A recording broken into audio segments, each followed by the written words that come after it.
দাদা আপনার আচার। আজকে আচার লাগবে না। কিন্তু আপনি সেদিন বললেন, সেই জন্যই তো নিয়ে আসলাম। হ্যাঁ বলেছিলাম, কিন্তু একটু আগে একটা ছেলে এসেছিল, ওর কাছে নিলাম। তোর কাছে অন্যদিন নেবো। দাদা আচার। তুই এত দেরি করে আসলি? আমি তো একটু আগে নিয়ে নিলাম।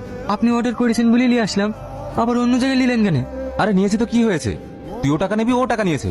ঠিক আছে যা। মাশাআল্লাহ, কত সুন্দর দেখতে। ওরা অনেক যত্নে বানিয়েছে। আমি ওসব কোনো কিছু শুনতে চাই না, তাড়াতাড়ি গাড়ি পাঠাও। আপনি কোথায় যাবেন ম্যাডাম? তুমি গাড়িওয়ালা? না, আমি আচারওয়ালা, আচার বিক্রি করি। তাহলে আমি কোথায় যাবো তুমি জিজ্ঞেস করছো কেন? মানে এই একটু হেঁটে গেলে সামনে বাস স্ট্যান্ড। আমি এতগুলো লাগেজ নিয়ে হেঁটে যাবো? আপনি কোনো চিন্তা করেন না ম্যাডাম, এগুলো আমি নিয়ে যাচ্ছি। আপনি শুধু একটু কষ্ট করে হেঁটে চলেন। আপনি বাইরে থাকেন? হ্যাঁ, আমি বিদেশেই পড়াশোনা করি। একটা কথা বলবো ম্যাডাম? বলো। আপনি কিন্তু অনেক সুন্দর। কি? তুমি একটা পাগল। হ্যাঁ ম্যাডাম, সবাই বলে। তুমি এখানে? হ্যাঁ, এই বাড়িতে আমার মা কাজ করে। ও, তার মানে তুমি রূপালী আন্টির ছেলে? হ্যাঁ। এটা আপনাদের বাড়ি? খুব ভালো হলো ম্যাডাম, এই বাড়িতে আসলে আপনাকে দেখতে পাবো। আমাকে দেখতে পাবে মানে? সত্যি কথা বলতে ম্যাডাম, আপনি খুব সুন্দর। আপনাকে দেখতে আমার অনেক ভালো লাগে। পাগল একটা। তুমি কখনো প্রেম করেছো? না না ম্যাডাম, এই প্রথম আপনাকে। কি? কিছু না ম্যাডাম। তুই না? হ্যাঁ আসছি। ম্যাডাম, রান্না বান্না সব কমপ্লিট, ফলও কেটে রেখেছি, আমি আসছি। আই, এই দাঁড়া, তোর হাতে ওটা কি? শুনে ম্যাডাম, কি আছে দেখি? তুমি খালি খালি আন্টির গায়ে হাত তুললে, কি নিয়ে যাচ্ছিল? এগুলো তো সব নোংরা জিনিস। আন্টি, আপনি বা এগুলো নিয়ে গিয়ে কি করবেন? এগুলোর মধ্যে কিছু কিছু জিনিস ভালো ছিল, সেগুলো বেছে নিয়ে মা ছেলে খেতাম। সত্যি তুমি পারো। তুই বেশি বকিস তো, তুই এদেরকে চিনিস না। এরা কাজের ফাঁকে অনেক কিছু চুরি করে নিয়ে যায়। এরা গরিব, দামি দামি জিনিস দেখলে লোভ সামলাতে পারে না। বয়স হয়ে যাচ্ছে, তবুও তোমাদের ব্যবহার চেঞ্জ হবে না। ম্যাডাম আপনি এখানে? একটু বাজার করতে এসেছিলাম। তুমি এখানে কি করছো? আমার যে কাজ, আচার বেচে বেড়াচ্ছি। ও, এখন কোথায় যাবা? এইদিকে যাবো। তুই এখানে ওর সাথে কি কথা বলছিস? ম্যাডামদের বাড়িতে আমার মা কাজ করে। আমি কদিন থেকে দেখছি তুই ওর সঙ্গে মেশার চেষ্টা করছিস, কি ব্যাপার? ম্যাডাম কি আমার ভালো লাগে। কি? তুই এত বড় সাহস, তুই আমার সামনে এরকম কথা বলিস? কেন তুই এখানে গিয়েছিলি? মা, ম্যাডামকে দেখতে খুব ভালো লাগে, তাই।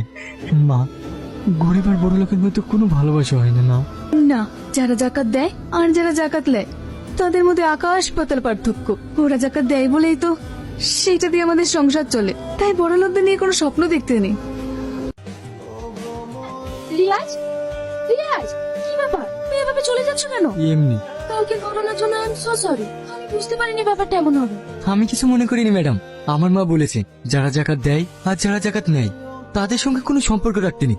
আমারই ভুল হয়েছে ম্যাডাম, আপনাকে দেখে আমার ভালো লেগেছে। এটা কে? আমাদের বাড়িতে কাজ করে না, ওই আন্টির ছেলে। ও, বসো, ওইদিকে আমার দেরি হয়ে যাচ্ছে। কে আছে? আমি স্যার। দেখুন, পেশেন্টের অবস্থা ভীষণ ক্রিটিক্যাল, ইমার্জেন্সি এ নেগেটিভ ব্লাড লাগবে।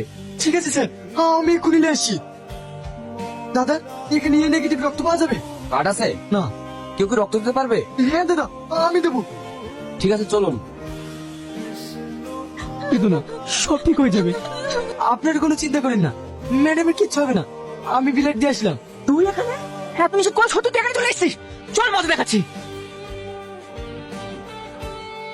তুমি তো আজ আমার মেয়ের এই অবস্থা, তুমি কেমন থাকবো না? কি হয়েছে এখানে? এই শয়তানটা আমার মেয়েকে ডিস্টার্ব করে, ওর জন্য আজ আমার মেয়ে মৃত্যুর সঙ্গে পাঞ্জা লড়তেছে। আগে না নিয়ে চলো ওকে। ওর কোনো দোষ নেই, ওকে বাগানো হচ্ছে। আঙ্কেল, ওর কোনো দোষ নেই, ও ছিল বলে প্লেনে প্রাণে বেঁচে গেছে। হ্যাঁ, একটা স্পট থেকে ও নিয়ে এসে অ্যাডমিশন করায়। আমার রক্তের প্রয়োজন হলে ও এনে দেয়। ওই সত্যিই নির্দোষ আঙ্কেল। হ্যালো, কি? আচ্ছা ঠিক আছে।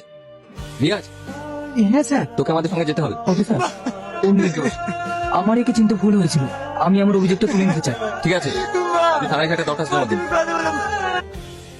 তুই কান্না করছিস কেন? আজ আমার নিজেকে সবচেয়ে বড় অপরাধী মনে হচ্ছে। আজ আমার কারণে একটা ছেলে সাজানো গোছানো স্বপ্ন সব শেষ হয়ে গেল। কোথায় যাচ্ছ? আমি গ্রামে ফিরে যাচ্ছি। একটা কথা বলবো, তুমি আমায় ভালোবাসো? আপনাকে ভালোবাসার নতুন আমার অকাত নেই ম্যাডাম, তবে একটা কথা কি জানেন, আপনাকে আমার ভীষণ ভালো লাগতো। আপনাকে দেখার জন্য আমার মনটা ছটফট করতো। আই এম সো সরি, আমাকে তুমি ক্ষমা করে দিও।